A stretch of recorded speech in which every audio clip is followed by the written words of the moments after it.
तुम्ही देवाला मानत नाहीयेत, वावगं नाहीये, पण ज्या दिवशी देव तुम्हाला नाकारेल त्या दिवशी आपलं अस्तित्व सुद्धा कोणी स्वीकारणार नाही. तो मेला असं ग्राह्य धरलं जाईल. मग ही वारी मी जिवंत आहे याचं उदाहरण आहे. ही वारी माझ्यात काय आहे, नेमकं माझ्यात काय कमी पडतंय, मी कशासाठी वारी करतोय. तुम्ही बघा ना, किती साधी माणसं आहेत, आणि फक्त साधीच नाही आहेत, प्रगल्भ माणसं सुद्धा आहेत. तेवढी शिकली सवरलेली, तेवढीच मोठ्या पदावर असणारी माणसं आहेत.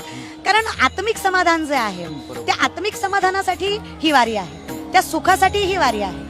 मला जर माणूस शोधायचा आहे तर मला वारी करायची आहे. मला संत ओळखून घ्यायचे आहेत, मला वारी करायची आहे. मला जर समजून घ्यायचंय की मी कोण आहे, याच्यासाठी मला वारी करायचीच आहे, आणि म्हणून वारी आहे. कारण सगळ्यात श्रेष्ठ असणारे ज्ञानोबाराय म्हणतात, माझ्यासाठी काय असेल आवडीचं, तर मला आवड एकाचीच आहे, ती म्हणजे पंढरीच्या वारीची. बाकी मला काहीच नाहीये. तुकोबाराय म्हणतात, हिची भावी माझी आस, जन्मोजन्मी तुझा दास, पंढरीचा वार करी, वारी चुको न दे हरी.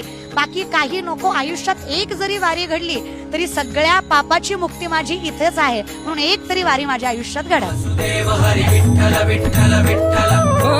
जित तित रूप तुझ दिसू लागल, जित तित रूप तुझ दिसू लागल.